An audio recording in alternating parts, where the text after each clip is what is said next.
Incidentally, during a visit I had to the Killian Observatory, this jumping inconsistency was brought up during questions and answers.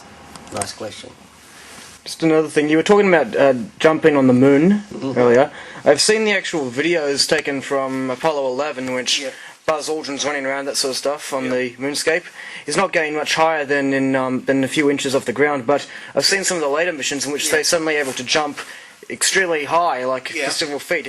So what's that all about? Oh, they just got a lot more confident in their mission. They had more time, basically. I mean, and Armstrong and Aldrin could have done it if they wanted to, but they only had a few hours on the moon and they had heaps more important things to do.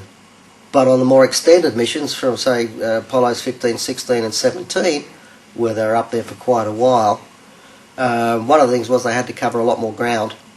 And they basically got used to moving more quickly on the moon. Okay.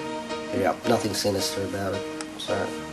Shortly after I released MoonFaker Exhibit B, Svector offered me $20,000 to prove that NASA did indeed claim the first Apollo 11 telecast was filmed on July 18th, 1969. With the release of MoonFaker, the Exhibit B addendum, $20,000 has been claimed, and thus far, Svector has refused to pay up. In fact, no propagandist from either ApolloHoax.net or the Bad Astronomy forums has dared comment on this extremely incriminating statement from Goldstone's lead engineer during the Apollo 11 flight. The only exception to this is Svector's technical advisor, Sat Weavers, who had this to say. Jarrah White, the red-headed stepchild of the Apollo moon hoax theory. I really like it when you fire your gun and then comb your hair out of your face with your fingers, just like Sean Connery. You roll, dude! After Svector tried to save face by totally misrepresenting my argument and again excluding evidence of edited footage in his Looney Tunes production, Svector offered anyone $10,000 who can prove he edited the footage. Vector knows very well that by editing the footage, I mean he edited out portions where the camera would cut from one angle to another. In other words, he excluded the footage that was full of edits from his productions.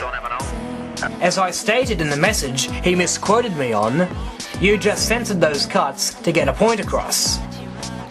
My 2 podcasts prove just that. Again, Vector is not holding up his end of the bargain.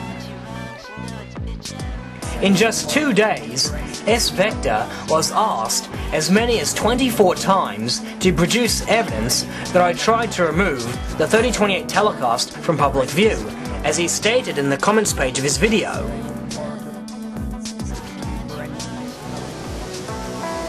So far, Vector has not provided any evidence of censorship on my part.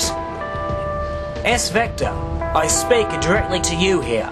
Are you willing to bet $100,000 that you can prove that I tried to censor this telecast from public view? You claimed I censored this telecast. Now it's all up to you to back up your statement. To sum up, on a list of propagandist IOUs, Jim Oberg owes Ralph Renee and myself $10,000 each, putting his debt at a total of $20,000.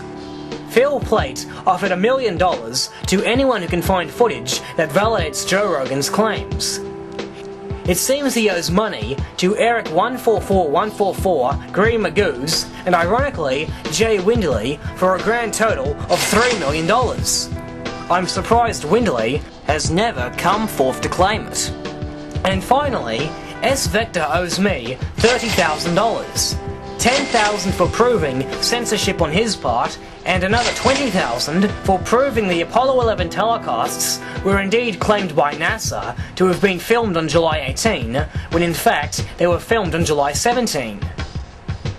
If these individuals are truly men of their words, they will keep their promises and pay the conspiracy theorists what is rightfully theirs. The question is, will they do it?